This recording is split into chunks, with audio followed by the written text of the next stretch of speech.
안녕하세요. 저는 서울에 사는 30대 여성입니다. 저는 어릴 적 아버지가 병으로 일찍 돌아가시면서 어머니와 단둘이 살았었어요. 열심히 사셨던 엄마 덕분에 부족함 없이 자랐지만 저는 늘 결혼을 일찍 하고 싶었었죠.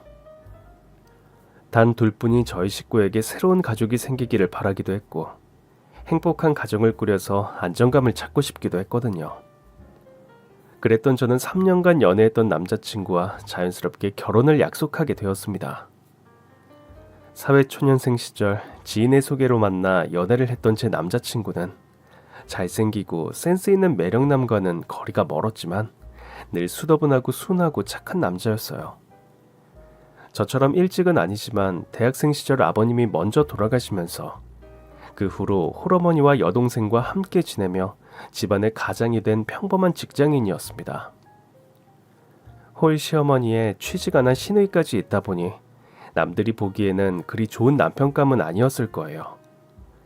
거기다가 대학이나 연봉도 제가 남자친구보다 좀 더 좋기도 했고 남자친구가 그동안 집안에서 가장 노릇한 탓에 연차에 비해서 모아둔 돈도 그리 많지 않았거든요.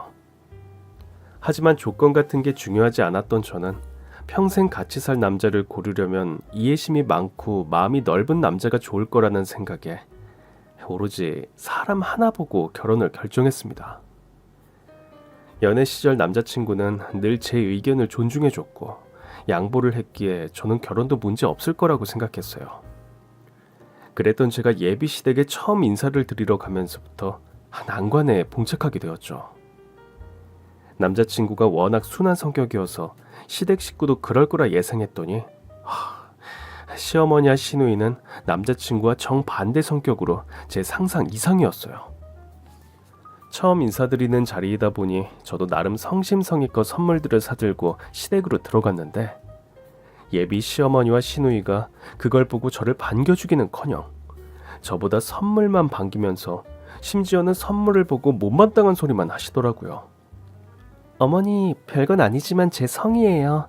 아직 어머님 취향을 잘 몰라서 제가 알아서 골라봤는데 마음에 드셨으면 좋겠어요. 그러게, 네 말대로 정말 별건 없구나. 아유 니들 그동안 만나는 거 듣고 평범하다 싶어 큰 기대는 안 하기는 했지만 그래도 시댁에 처음 인사 오는 건데 돈 좀 제대로 쓰지 그랬니? 누구는 과일 못 사 먹는 줄 알고 과일을 사왔니? 차라리 고기를 사오지. 그리고 이건 내 선물이라고 고른 거야? 그냥 스카프네. 너는 시어머니 선물로 겨우 스카프가 뭐니? 어머, 새언니 진짜 너무 센스 없다. 스카프 뭐 얼마나 한다고 이걸 사왔어요. 거기다가 사올 거면 좀 예쁜 걸 사오던가. 이게 뭐예요, 칙칙하게. 아직 결혼 허락도 받지 않은 아들 여자친구에게서 무슨 선물을 바라셨던 건지 모르겠지만 어머니는 제가 들고 간 백화점 과일 바구니와 스카프를 보시고는 크게 실망을 하신 듯 하셨습니다. 그래도 꽤 고가의 명품 실크 스카프라 제 기준에는 첫 인사 선물로 괜찮을 거라 생각했는데 시누나 시어머니 모두 별로라며 구박을 하시더라고요. 근데 이게 다예요? 내 건 없어요? 아가씨 거요? 죄송해요. 오늘 처음 인사드리는 자리라 어머니 것만 챙겼네요. 아가씨 선물은 다음에 기회 봐서 선물할게요. 이 언니 진짜 눈치가 없는 건지 센스가 없는 건지 어이없네. 지금 누구한테 잘 보여야 하는지 모르는구나. 나 어리다고 만만하게 보는 모양인데 앞으로는 조심하는 게 좋을 거예요. 우리 엄마나 오빠 내 말이면 껌뻑 죽거든요. 그럼 나한테 잘 보여야 이 결혼도 할 수 있을 텐데. 그러는 와중에 한참 어린 시누이는 자기 선물 안 사왔다고 벌써부터 시누이 노릇을 하려 하더라고요. 겨우 첫 만남 자리에서 그런 꼴을 겪었으니 저도 앞으로가 쉽지 않을 것을 예상했어야 하는데 그때는 설마 거기서 더한 일이 생길 줄은 몰랐습니다. 하지만 그 후로도 예비 시어머니는 참 많이 무례하셨어요. 그날은 제가 어려서 말씀을 쉽게 하시나 했더니 상견례 자리에서 앞으로 사돈 되실 저희 엄마에게까지 그러시는 거죠.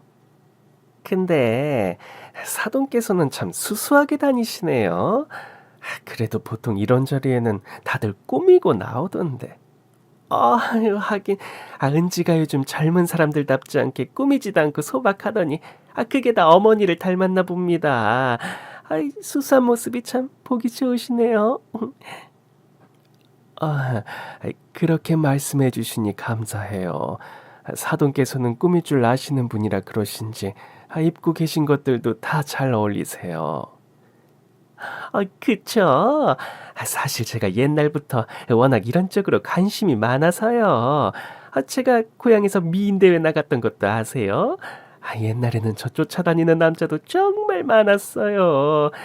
아유, 애들 아빠 안 만났으면 지금쯤 어디 재벌집 사모님 소리 들었을 텐데. 아유, 근데 사도는 참 뭐랄까.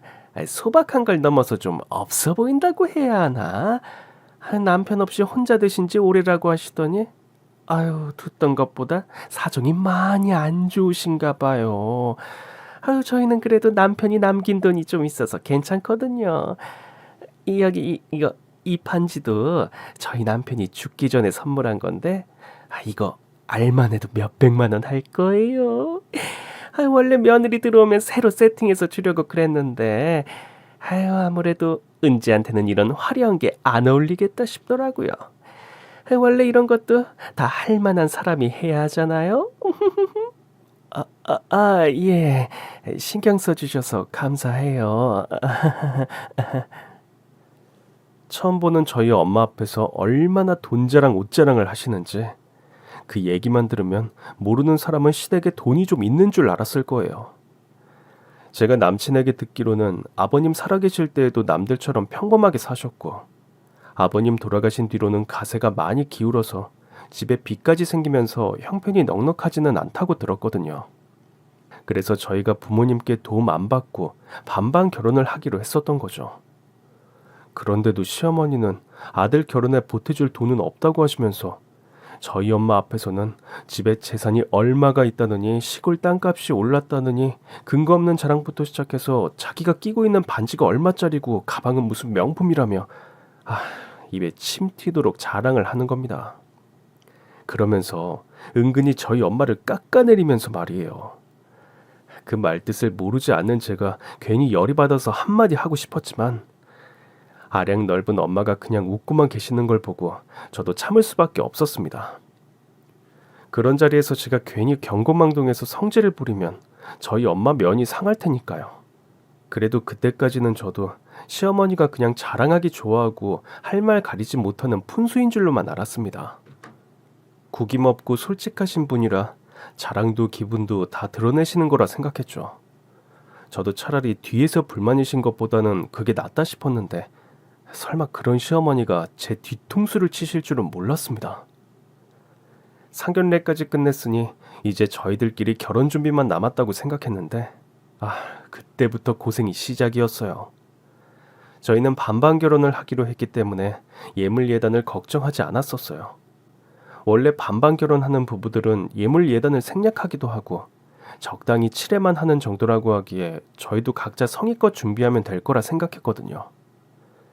시어머니도 자기가 뭘 해주실 형편이 안 되셔서 그러는지 상견례 자리에서는 간소하게 하자고 하시기에 그렇게 잘 정리가 된 줄 알았습니다. 그런데 어느 날 어머니가 남자친구를 거치지도 않고 전화를 하시더니 저한테 갑자기 집을 해오라고 하시더라고요. 예물은 우리가 알아서 할 테니 너는 신혼집을 해와라. 네? 그게 무슨 말씀이세요, 어머니? 집 문제는 이미 지혁씨랑 저랑 반반하기로 결정했었잖아요. 상견례 때 다 결정된 걸로 알고 있었는데 갑자기... 너 지금 내 말에 토달아? 상견례 때는 아무 말도 안 하시던 시어머니가 갑자기 이제 와서 저더러 집을 해오라고 하시더니 제가 대꾸를 했다고 제 말을 끊으시며 화를 내시는 겁니다. 시어머니가 말씀하시는데 어디서 말 대꾸하니? 너 집에서 그따위로 배웠어? 하여간 이래서 수준이 맞는 결혼을 해야 하는 건데 내가 아무리 생각해도 우리 아들 이렇게 결혼시키는 건 아니다 싶구나. 잘난 아들 데려갈 거면 그 정도는 해야지. 그럼 너는 없는 집에서 시집 오는 주제에 그 정도도 안 할 생각이었니? 네가 우리 아들보다 잘난 게 뭐가 있어. 게다가 결혼도 네가 먼저 하고 싶다고 그랬다며. 그럼 엄연히 네가 숙여서 들어오는 결혼인데 혼수도 그 정도로 하는 게 당연하지. 우리 지혁이 말 들어보니 그래도 네가 모은 돈이 영 없는 것 같지는 않더만. 그러니까 괜히 우리 아들 고생시키지 말고 네 돈으로 신혼집 해와. 안 그러면 이 결혼 못할 줄 알아. 알겠어? 세상에, 대체 누구한테 그렇게 윽박 지르고 소리를 지르는 건지. 저는 살다 살다 그런 경우 없는 일을 처음 겪어봤습니다. 밖에서 나무로 만났으면 아줌마 왜 나한테 소리 지르냐고 한마디라도 했을 텐데. 아휴, 그놈의 시어머니가 뭔지. 저는 그런 헛소리를 듣고도 아무 말을 할 수가 없었어요. 그 일이 너무 당황스럽기도 하고 왜 내가 그런 일로 욕을 먹어야 하나 속상하기도 해서 놀란 마음에 남자친구에게 얘기를 전했더니 심지어 남자친구는 이미 그 일을 알고 있더라고요. 그런데 남자친구의 말은 어머니의 억지보다 더 황당했습니다. 우리 분명히 집은 서로 반반해서 하기로 했잖아. 근데 어머니가 갑자기 왜 그런 말씀을 하셔? 없는 집에서 시집오는 내가 집을 해가야 한다는 건 또 무슨 말이야? 내가 어머니한테 왜 그런 소리를 들어야 해? 나 정말 황당했지만 그래도 어른 앞이라 참았어. 그러니까 자기가 어머니한테 직접 말씀 잘 드려. 집은 우리가 알아서 하겠다고. 알겠지? 제가 그 정도로 말하면 저는 남자친구가 알아서 자기 어머니께 얘기를 할 줄 알았어요. 그래, 우리 어머니니 내가 잘 말하겠다. 네가 많이 당황했겠다. 미안하다. 라고 하면서 막무가내인 시어머니 대신 제게 사과라도 할 줄 알았습니다. 그런데 너무 어이없게도 남자친구는 그런 자기 어머니 말에 그대로 동의를 하더라고요. 자기 어머니를 설득하는 게 아니라 저를 설득하려고 하는 거죠. 우리 엄마는 나도 못 당해. 그냥 은지 네가 집 해오면 안 돼? 내가 우리 엄마 성격 알아서 하는 말인데 엄마는 자기 뜻대로 안 되면 미치시는 분이야. 아마 네가 집 해오기 전에는 절대 결혼 허락 안 하실 거야. 그러니까 괜히 더 욕먹기 전에 그냥 네가 집 해와. 솔직히 너 상황이 아주 불가능한 것도 아니고 좀 무리하면 그 정도는 할 수 있잖아. 아니면 장모님한테 손이라도 벌릴래? 뭐? 그런 말이 어디 있어? 이 결혼 나 혼자 하는 거야? 아니, 애초에 우리 둘이 결혼하는 건 맞아? 우리가 살 신혼집인데 왜 어머니가 나더러 하라 마라 하시는 거야? 어머니가 나한테 전화하실 때까지 자기는 대체 뭐 했어? 그게 내가 말했잖아. 내가 나서도 안 통한다고. 그래도 집만 해오면 별 말씀 안 하실 테니까 그냥 네가 해오는 걸로 하자. 나머지는 내가 다 할 테니까 아주 제발 그것만 좀 해줘. 남자친구가 우유부단하고 순한 성격이라는 건 알았지만 이건 정도가 너무 심하지 않나 싶더라고요. 아무리 순한 사람이라도 자기 할 말은 할 줄 알고 결혼할 여자를 지킬 줄 알아야 할 텐데 끝까지 자기 어머니 무섭다고 아무 말 못하고 저한테만 일을 떠넘기는 걸 보니 순간 저는 정이 떨어졌습니다. 이미 결혼 준비 과정에서 시댁 문제 중재 못하고 바보같이 있는 남친 때문에 실망한 일이 한두 번이 아닌데 그것들이 자꾸 쌓이다 보니 내가 과연 이 결혼을 해도 되는 건가 하는 심각한 고민까지 들었던 거죠. 그래도 그때까지는 어떻게든 참았는데 그 후로도 제가 남자친구에게 실망한 일은 점점 늘어만 갔습니다. 남친 말대로 제가 집을 해가려면 어떻게든 해갈 수 있겠지만 내가 왜 시댁에서 그런 무시를 당하면서 그래야 하는지 잘 모르겠더라고요. 결혼이란 건 서로 간의 신뢰와 존중으로 해야 하는 건데 말이죠.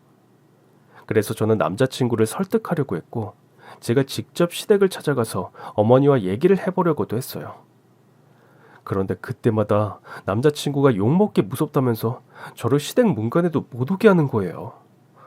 대체 시어머니가 얼마나 무서워서 저러나 싶어 이해를 해보려고 했는데 시어머니한테만 약한 게 아니라 한참 어린 시누이한테도 아무 말을 못하는 거죠. 사실 시어머니가 저더러 집을 해오라고 난리를 친 이후에도 많은 일이 있었습니다. 시어머니는 매일 전화하셔서 저더러 집 언제 구하냐 들들 볶더니 할 일 없는 시누이는 심지어 회사까지 저를 찾아왔더라고요. 언니, 결혼 준비 잘 되고 있는 거 맞아요? 대체 뭘 어쩌길래 집에서 자꾸 큰 소리 나게 하는 거예요? 언니 때문에 지금 우리 엄마가 얼마나 속상해하는지 알아요? 결혼 전부터 이러면 나중에 결혼해서는 어쩌려고 그래요? 그래서 내가 참다 참다 찾아온 거예요. 무슨 소리 말하는 거예요? 어머니가 저더러 집해오라고 하시는 거요? 그것도 황당하기는 하지만 그걸 왜 아가씨가 상관하죠?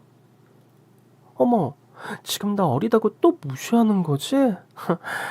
언니, 내가 전에 잘 말했잖아요. 우리 집 실세는 나라고. 나한테 잘 보여야 결혼할 수 있다니까. 지금도 내가 말만 잘하면 엄마가 좀 봐줄 수도 있어요.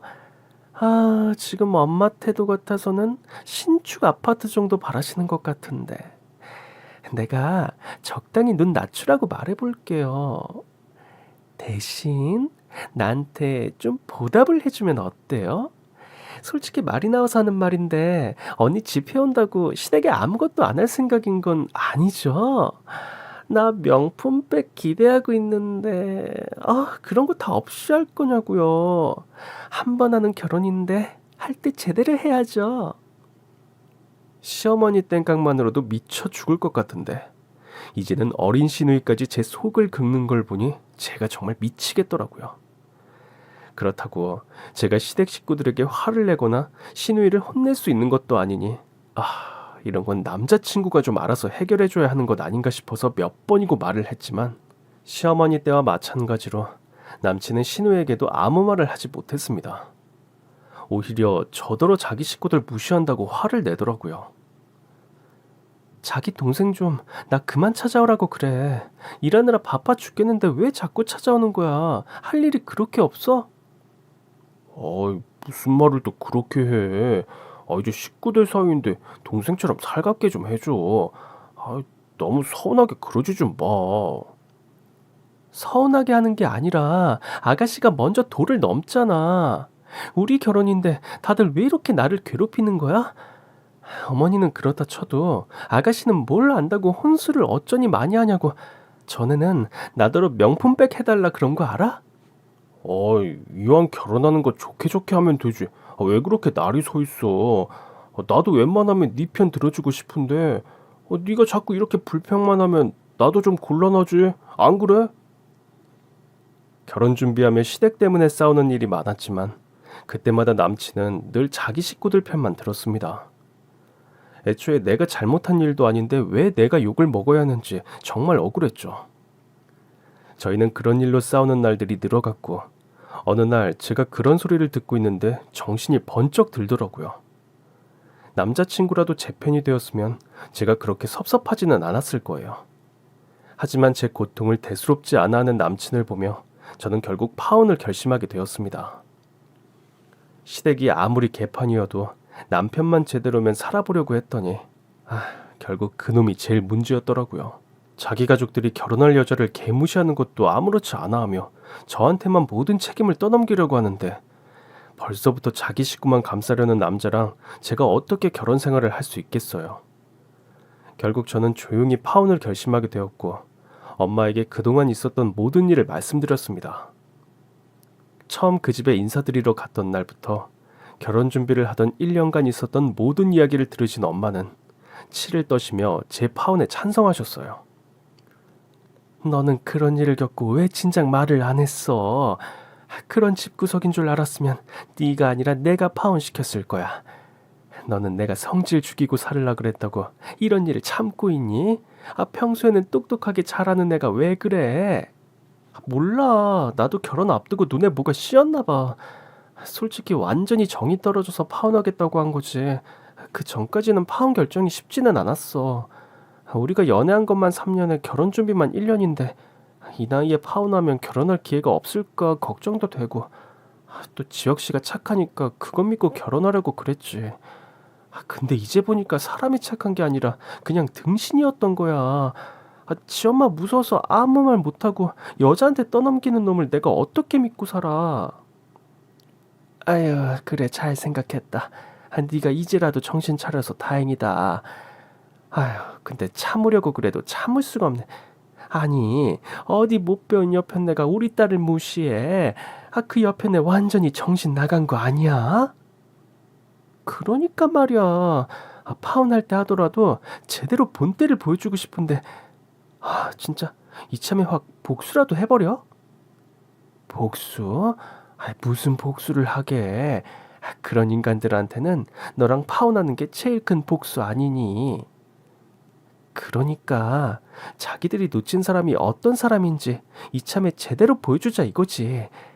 그 집 식구들 아직도 내가 쥐뿔 없는 줄 알거든. 시달릴 만큼 시달렸던 저는 파혼을 하기 전에 그동안 그 인간들에게 본때를 보여주고 싶었습니다. 그냥 통보를 하고 헤어지기에는 제가 그동안 당했던 스트레스가 적지 않았거든요. 거기다가 끝내는 마당에 그 사람들에게 모자란 여자로 낙인 찍히고 싶지도 않았고요. 제가 그냥 헤어지자고 하면 예비 시모입에서 무슨 얘기가 나올지는 뻔한 일이었습니다. 아마 제가 집 구해올 돈이 없어서 지레 겁먹고 내빼는 거라며 파혼을 오히려 좋아하겠죠. 그래서 저는 그동안 내 앞에서도 되도 않는 돈 자랑을 하며 집을 해오라고 닥달하던 그들에게 내가 왜 당신들이랑 어울릴 수 없는 사람인지 꼭 보여주고 싶었어요. 시댁에서는 아마 엄마가 저를 혼자 키워서 제가 당연히 어렵고 가난하게 자란 거라 생각한 것 같은데, 그 사람들이 자기들 마음대로 저희 집을 무시한 거지 저희 집 어렵게 사는 형편은 아니었거든요. 저희 엄마는 장사를 아주 크게 하셨어요. 남대문에 도매업을 하시는데 지금도 연매출만 몇십억입니다. 요즘이야 경기가 좀 안 좋아서 그 정도이지만 한창 수출을 많이 하실 때에는 100억도 찍으셨다고 하더라고요. 지금도 매장 여러 개에 세 주시는 상가도 몇 개 있어요. 그 상가들만 평당 1억이 넘는데 설마 제가 아파트 하나 해가지 못하겠나요? 다만 아버지 돌아가시고 혼자 고생하면서 돈을 버셨던 엄마가 워낙 검소한 편이셔서 겉으로는 티가 나지 않았던 거죠. 누구랑 다르게 사치나 허영이 없으셔서 힘들게 번 돈을 쇼핑 같은 곳에 쓰지 않으시거든요. 대신 어려운 사람들과 나누는 걸 더 좋아하시는 분이라 자원봉사도 자주 다니시고 매년 기부도 많이 하세요. 그래서 저도 어렸을 적부터 그런 엄마의 가르침을 따라서 밖에서 괜히 돈을 쓰고 다니지 않았습니다. 그래서 대학 시절 아르바이트를 하면서 제 용돈도 제가 벌어서 쓰고 20살 넘어서는 집에 손 벌리지 않았어요. 물론 엄마도 자식에게 해줄 만큼 해주시지만 제가 그걸 당연하게 생각하지는 않죠. 아마 남친도 그런 모습을 보고 제가 어렵게 컸다 생각했던 것 같아요. 저희 엄마가 판매업 하신다는 것도 시장에서 어렵게 장사하는 줄 아는 것 같더라고요. 저는 남자친구 생각해서 반반 결혼을 하려고 했는데 솔직히 하려고 마음먹었으면 그깟 아파트 못할 것도 없었습니다.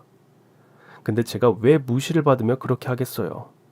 그래서 저는 마지막으로 그 사람들에게 맛만 보여주기로 했어요. 보여줬다가 뺏는 것만큼 나쁜 것도 없다는데 나도 결혼할 뻔했다가 못하게 되었으니 그 사람들도 그 기분을 비슷하게나마 느껴보기를 바랐습니다. 어머니, 저예요. 잘 지내셨죠? 너 같으면 잘 지내겠니? 내가 너 기다리다가 목이 빠질 뻔했다. 이렇게 사람 기다리게 해놓고 잘 지내냐는 말이 나오니? 내가 집 구하라고 한 게 언젠데 여태 소식이 없어.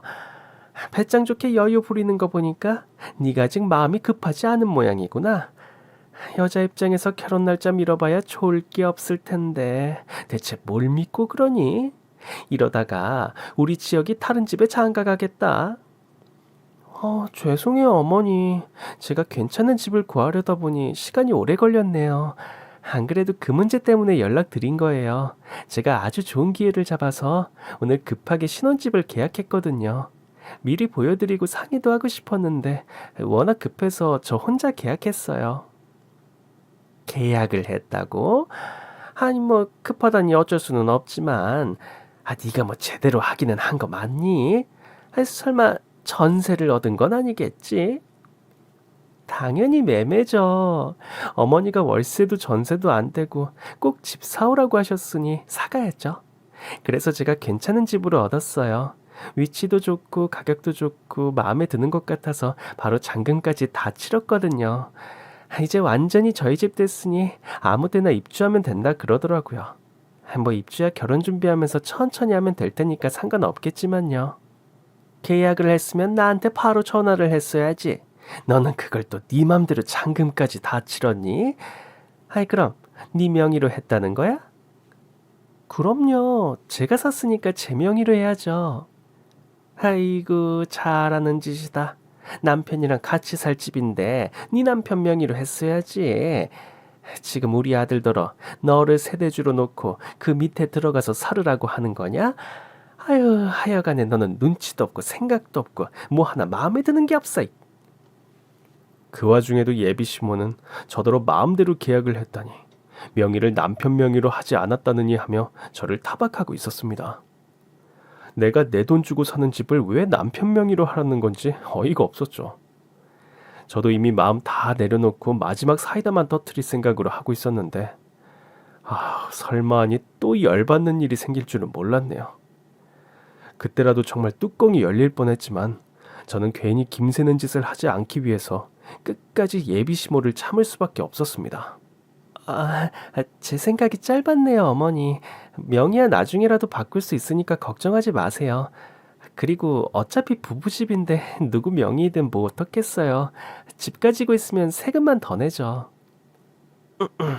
아무튼 이미 계약 다 했다니까 이제 와서 물을 수도 없고 내가 그 집 한번 가볼 테니 주소랑 사진이나 보내놔라. 네가 뭘 제대로 하기는 했는지 미리 확인해야지. 그럼요, 어머니. 제가 주소 보내드릴게요. 대신 집 보러 가실 때 저랑 같이 가세요. 그래야 제가 문을 열어드리죠. 내가 내 아들 집 보러 가는데 네 허락받으라 이거냐? 아니, 너 벌써부터 이따위로 시댁 눈치 줄 생각이야? 내가 너더러 집 해오라 그러는 게 나한테 눈치 주라고 한 소리야? 나 너 같은 거 허락받고 집 드나들 생각 없으니까 당장 비밀번호 말해. 그래도 어머니, 아직 저희도 들어가 보지 않은 집인데요. 이게 지금 끝까지 나한테 대들고 있어? 아, 제가 아무 때나 따라가 드릴 테니 꼭 저랑 같이 가세요. 아니, 얘가 뭘 잘못 처먹었나? 계속 말대꾸를 하고 있네. 야, 너 이제 집까지 해왔다 싶으니 무서운 게 없냐? 아니에요, 어머니. 어머, 어머니, 저 급한 일이 있어서 이제 전화 끊어야겠어요. 아무튼 제가 같이 가드릴 테니까 꼭 연락 주세요. 계속 비밀번호를 말하라는 예비시모의 성화에도 저는 절대로 비밀번호를 알려주지 않았습니다. 더 화를 돋구려는 생각도 있었지만 그 여자가 제가 구한 집에 자기 마음대로 들락거리겠다는 게 탐탁치 않았거든요. 그 집이 정말 제 신혼집이 될 건 아니지만 어디서 아직 짐도 옮기지 않은 신혼집에 자기 마음대로 들어가 보려고 그러는지 말이에요. 그래서 저는 꾸역꾸역 욕을 참으며 시모를 말렸고 그냥 전화를 끊어버렸습니다. 그 후로 몇 번 더 전화가 걸려왔지만 저는 끝까지 받지 않았죠. 받아봤자 욕만 먹을 게 뻔한데 뭐하러 그러겠어요. 그러자 다음날 아침 저는 다급한 남친의 전화를 받게 되었습니다. 은주야, 지금 큰일 났어. 뭐가 큰일인데. 너 신혼집 구했다며. 그게 문제가 아니라 엄마가 지금 짐을 싸서 우리 신혼집으로 가신대. 오늘 당장 그 집 들어가신다고. 그게 무슨 말이야. 이사를 한다니 우리 신혼집으로? 그래. 그래서 나더러 비밀번호 알려달라고 난리신데 나는 은지 네가 집을 계약한 줄도 몰랐잖아. 왜 나한테는 말을 안 했어. 섭섭하게. 내가 내 돈으로 집 구하는데 일일이 보고해야 해? 그러는 자기는 그동안 나한테 할 말 안 한 게 몇이야? 아무튼 지금 가고 계시다니까 어떻게 해야 할 것 같은데?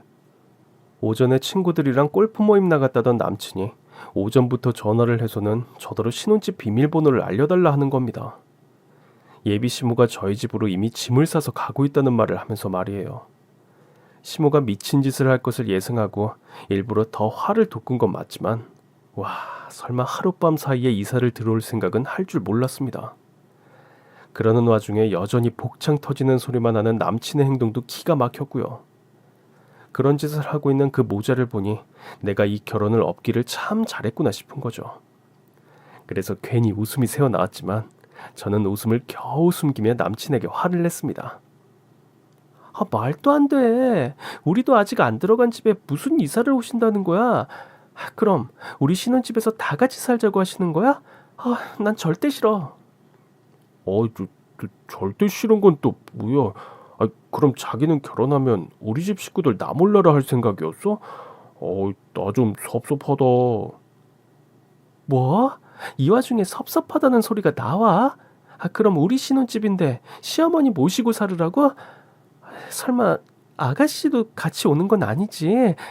자기가 좀 말려봐. 엄마가 가면 지영이도 가는 거지. 그리고 내가 엄마를 어떻게 말려. 너도 우리 엄마 성격 뻔히 알면서 그런 소리가 나와? 아무튼 나는 말해줬으니까 네가 어떻게든 해봐. 우선 나도 그쪽으로 갈 테니까 가서 얘기해. 이 미친놈이 지금 무슨 소리를 하는 건지 너무 어이가 없어서. 어차피 하지도 않을 결혼이고 벌어지지 않을 시집살이인데도 순간 저도 모르게 진짜로 화를 내게 되더라고요. 정말 남의 속 뒤집는 데는 탁월한 재주가 있는 사람들이었네요. 그런 인간들을 그동안 참아주고 있던 제 스스로에게 환멸이 날 지경이었죠. 그렇게 남친에게 얘기를 들은 저는 예비 시모가 그 집에 도착하기 전에 먼저 달려갔습니다. 간발의 차이로 10분 뒤에 아파트 단지 안으로 이삿짐 차가 들어오더라고요. 그리고 뒤따라온 차 안에서 시모와 남친 그리고 신우가 내렸습니다. 얼마 뒤 쾅쾅거리며 현관 두드리는 소리가 났고 현관문을 열자 밥솥을 든 시모와 그 식솔들이 보였습니다. 저는 최대한 당황한 척을 하며 시댁 식구들을 마주하게 되었죠. 어머니, 이게 대체 무슨 짓이세요? 저한테 말씀도 안 하시고 이렇게 막무가내로 하시면 어떡해요? 너 하는 짓 보니까 비밀번호도 안 알려주는 게 가만히 있다간 내가 이 집에 팔도 못 붙이겠다 싶어서 짐부터 밀어 넣으려고 왔다. 원래 옛날부터 없는 년이 시집 오면 시댁 식구들 다 모시고 사는 거야. 아유, 하여간 베어먹은 게 없으니 뭘 알 리가 있나. 그러게 네가 어제 군말 않고 나한테 바로 비밀번호 말했으면 내가 이렇게 급하게 이사를 하겠니? 너 때문에 어제 급하게 이사업체 알아보느라 돈을 2배로 쓰게 생겼어. 그 돈도 너한테 받아낼 테니까 그렇게 알아라. 예비 시모는 그런 뻔뻔한 소리를 하며 당당히 집 안으로 쳐들어왔습니다. 남의 집에 쳐들어오는 말도 안 되는 짓을 하면서 그 와중에 새 집에는 밥솥부터 드려야 잘 산다며 자기네 집 쓰던 밥솥을 들고 들어오더라고요. 시모가 그런 망발을 하는 와중에도 남친은 아무 말도 못하고 가만히만 서 있었고요. 그 꼴을 보자니 내가 저딴 거랑 결혼을 하려고 했구나 싶어서 또 울컥하려는데 그 틈을 기다리지 못하고 그새 자기 엄마를 거두는 시누이 때문에 남친은 안중에도 없어졌죠. 그러게 언니는 제발 예쁨 받을 짓을 좀 해요. 언니 때문에 아침 대바람부터 이게 뭐예요. 주말에 쉬지도 못하게 하고. 근데 집을 얻으라고 했더니 무슨 이딴 집을 얻었어요. 신축인 줄 알고 좋아했더니 여기 이제 곧 재건축 들어가는 거 아니에요? 그러게 오다 보니까 주변에 마트도 없고 시장도 없고 이런 데서 사람이 어떻게 살으라는 거니? 너 제대로 집 구한 거 맞냐? 이거 좋은 기회에 구했다 어쩐다 하더니 급하게 계약한 거 보니까 이 집 임대 아파트지. 나라에서 못 사는 사람들 구해주는 거 아니야? 아유, 어쩐지 동네가 조용하고 이상한 걸 보니 임대 아파트구나. 아유, 집도 왜 이리 작아? 방이 겨우 3개야? 아유, 그냥 니들 하나 쓰고 지영이랑 나랑 하나씩 쓰면 되겠다. 그리고 안방에 화장실이 있으니 내가 이 방 쓰마. 아유, 설마 이것 가지고도 찡찡거릴 거는 아니지? 넌 우리 집에 시집 오면서 감사한 줄 알아야 해. 나 정도 되니까 너 같은 건 며느리로 받아주는 거지. 너는 우리가 같이 살아주는 거 영광으로 생각해라. 알겠어? 그리고 설마 임대 아파트 같은 거 혼수라고 해와서는 생색낼 생각하지 말고. 그 얘기까지 전부 참고 들었던 저는 더 이상 웃음을 참지 못하고 빵하니 웃음을 터뜨려 버렸습니다. 그동안 얼마나 참고 있었는지 한 번 웃음이 터지니 도저히 멈추지 않더라고요. 제가 배꼽 빠져라 깔깔거리며 한참을 웃자 그 모습을 본 사람들은 저를 미친년인 듯 쳐다보고 있었습니다. 너 미쳤니? 실성했어? 왜 갑자기 쳐웃고 난리야? 너 지금 이 상황이 즐겁니? 진짜 너도 참 가지가지 한다. 죄송해요, 어머니.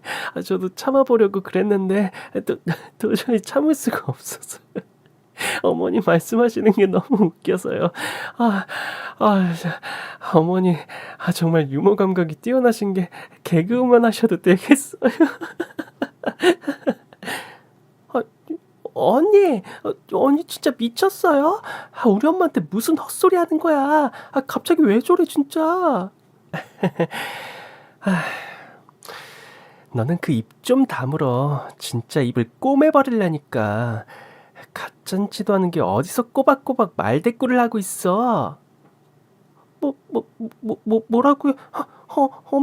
엄마 세훈이 진짜 미쳤나봐. 뭐야, 집 구해오더니 전 재산 해먹어서 돌았나? 언주야, 너 지금 무슨 짓이야? 우리 식구들 앞에서 무슨 추태야? 너 나랑 결혼 안 할 거야? 너도 좀 닥쳐. 평소에는 꿀먹은 벙어리 마냥 아무 말도 못하고 있는 새끼가 지 식구들 앞에서는 입만 살아가지고 나불나불. 그러고 보면 쥐뿔도 없으면서 입만 터는 게 니네 식구들 특기니? 자식부터 부모까지 아주 가지가지다 진짜. 내가 웬만하면 당신들 같은 인간들이랑 동급되고 싶지 않아서 참으려고 했었는데 내가 계속 참아주니까 나를 아주 호구로 알기에 오늘 기회에 아주 똑똑히 보여주려고. 저는 그 자리에서 제 휴대폰을 꺼내어 제가 자기들과 얼마나 다른 세상을 살고 있는 사람들인지 그 사람들에게 똑똑히 보여주었습니다. 제가 타고 다니는 차, 제 명의로 되어 있는 아파트, 그리고 그 아파트의 시가와 지금 그 인간들이 쳐들어온 집값까지 보여주었어요. 사실 그 집은 제 집이 아니라 제가 다른 분께 양해를 구하고 잠시 빌린 빈집이었거든요. 어머니가 봉사 다니면서 잘 아시는 분이 임대업을 하시는데 마침 세입자가 이사를 나간 빈집이 있으시더라고요. 리모델링을 하시기 전에 집이 비어있다고 하셔서 제가 며칠 빌려 쓰기로 했죠. 약간 모델하우스처럼 말이에요. 그 집 식구들은 여기가 구옥이라 임대 아파트인 줄 알고 비웃었지만 집집마다 누가 사는 줄 알면 그 집 식구들은 아마 뒷목 잡고 쓰러질 거예요. 거기가 알만한 사람들만 아는 비싼 아파트였거든요. 아시는 분들은 아시겠지만 원래 부촌 근처에는 시장이 없잖아요. 그리고 집값이 비쌀수록 동네가 조용하죠. 물론 그 사람들이야 워낙 없이 살던 사람들이니 그런 걸 알 리가 없다마는 몰라도 너무 모르고 무식한 소리들을 하더라고요. 그래서 저는 그 집의 시세까지 보여줬습니다. 이게 뭐야, 은지야? 이 차 정말 네 거야? 네가 이런 차를 어떻게 타고 다녀? 아니, 그리고 너 아파트가 있었어? 그럼 이 집은 또 뭐야? 아니, 이게 진짜야? 아니, 얘가 사는 아파트가 몇십억이나 한다고? 어디 저희 집뿐이에요? 여기는 더 비싼데요? 이 집만 해도 30억짜리라고요. 그래도 이 동네까지 데려오면 대충 눈치챌 줄 알았는데 몰라도 너무 모르시는 거 아니에요들? 여기 동네 시세가 얼마인 줄도 모르고 어디서 임대 아파트라는 소리를 해요. 하긴 당신들 형편에 이 근처로 와보지도 못했을 테니 시세를 모를 수도 있죠. 여기 당신 같은 사람들은 발도 못 들이는 동네예요. 어차피 당신들은 이런 곳에 와볼 일이 없을 테니 제가 안타까워서 한번 보여드리는 거예요. 어떠세요? 이걸 보시니까 사람을 겉으로 판단해서는 안 되겠다. 교훈이 느껴지세요? 이게 어떻게 가능한 거야? 갑자기 로또라도 된 거야? 바보야? 요즘 로또 1등해도 내 아파트 하나 못 사. 내가 굳이 말을 안 했는데 이제 봐서 알겠지만 우리 집 꽤 살아. 우리 엄마 시장 좌판에서 장사하시는 게 아니라 도매업 크게 하셔서 매출만 수십억이야. 너나 너네 식구들이 마음대로 나를 가난하게 본 거지. 애초에 네가 나랑 만날 급이 아니라고. 수준 차이 난다는 소리는 내 쪽에서 해야 하는 거 아니니? 솔직히 지금 이런 소리 하는 것도 낯간지러서 안 했던 건데 그래도 헤어지는 마당에 알려줄 건 알려야지 싶어서 말이야. 내가 모자라서 결혼 없는 게 아니라 너랑 수준이 안 맞아서 헤어지는 거라고. 제가 그 집 시세나 저희 집안의 재력을 보여주자 아니나 다를까 그제서야 다들 눈이 휘둥그레지며 놀라더라고요. 남친도 제가 명품 하나 못 사는 가련한 여자인 줄 알았으니 당연할 것이고, 그동안 저를 철저히 무시하던 예비 시모도 그제서야 뭔가 잘못됐다는 표정을 지으며 저를 쳐다보는 겁니다. 그 표정을 보니 뭔가 하고 싶은 말은 많은 것 같은데 아무 말이나 뱉던 이전과는 다르게 이제서야 말조심을 하려고 고민하는 흔적이 보였죠.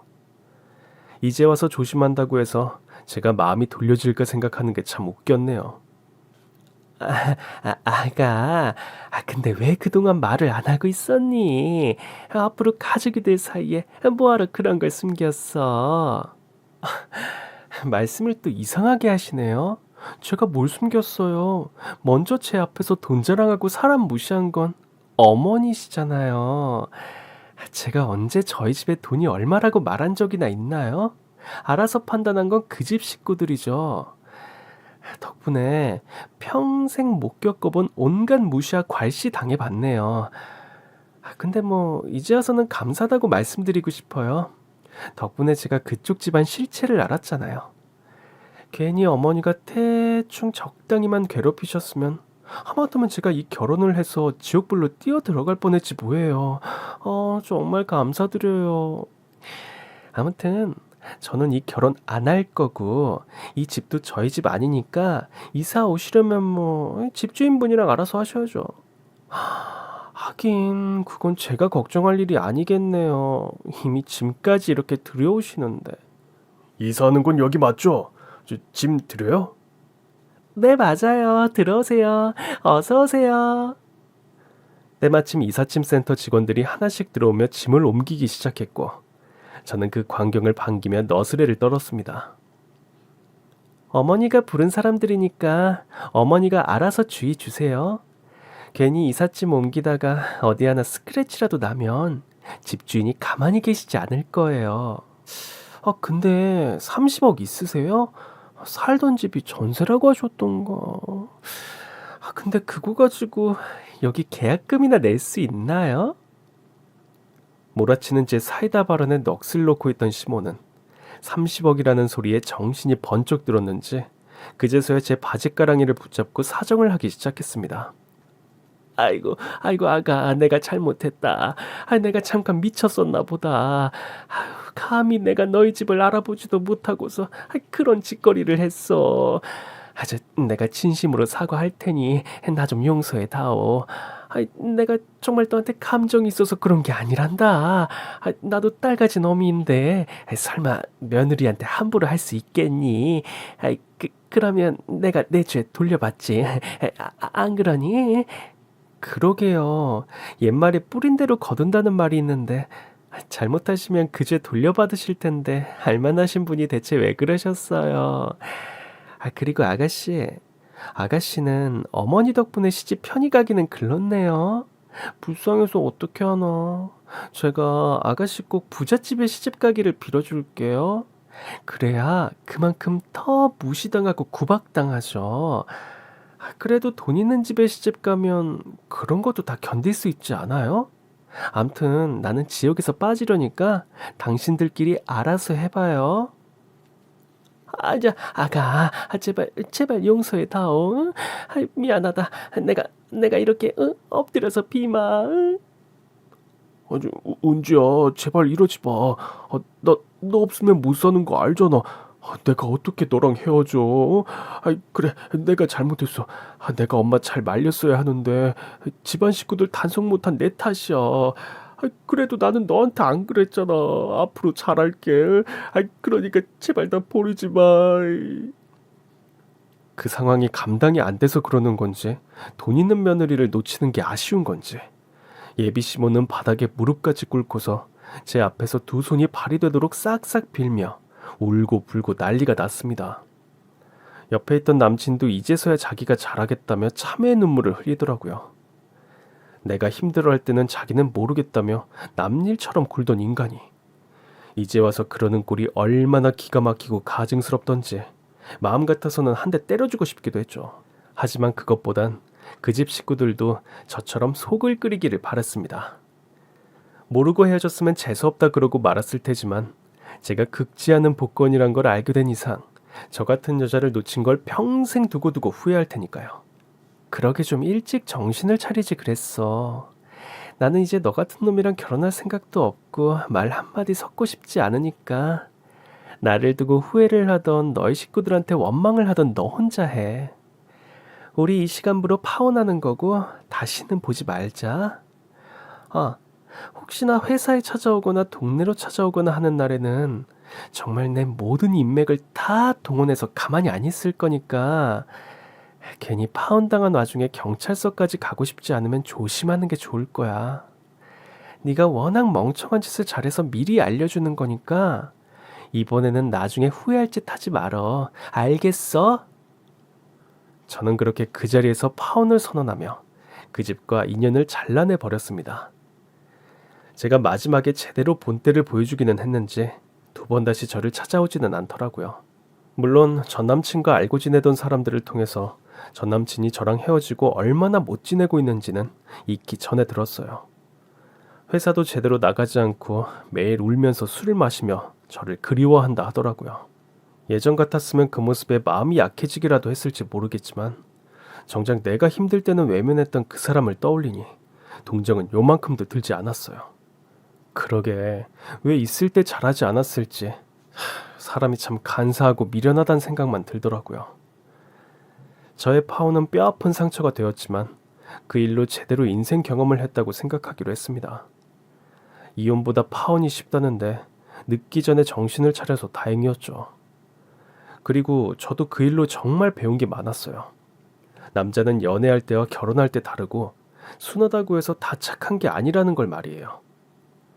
예전에는 가진 것 없고 내세울 것 없어도 사람만 착하면 된다 싶었는데 아휴, 저도 한번 겪어보니 착해 보이는 사람들이 다 착한 게 아니라는 걸 알았죠. 아무리 착한 인간이라고 한들 자기가 사랑하는 여자 위해서 아무 말 못하는 남자가 무슨 소용이겠어요. 파혼 덕분에 그런 교훈을 배우게 된 저는 조금은 남자 보는 눈이 나아졌다고 생각했습니다. 그리고 그 후로 정말 더 괜찮은 남자를 만나게 되었죠. 이번에는 어머니 지인의 소개로 만난 사람이었어요. 원래 선을 보거나 중매로 하는 결혼은 진정성이 없을 거라고 생각했던 제가 이 사람을 만나고서 그 편견을 지우게 되었죠. 사람은 어떻게 만나는 게 중요한 게 아니라 누굴 만나느냐가 제일 중요하다는 걸 말이에요.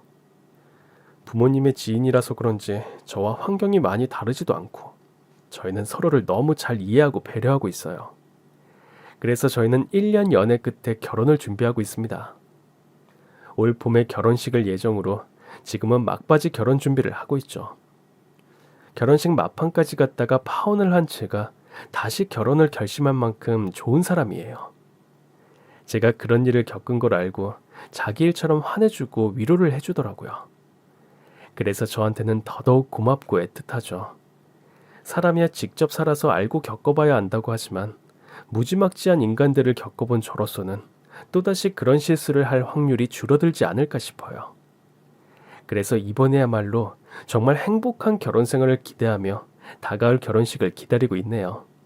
그럼 여러분들께서도 저의 결혼을 축하해 주시기를 바라며 제 이야기를 마치겠습니다. 감사합니다.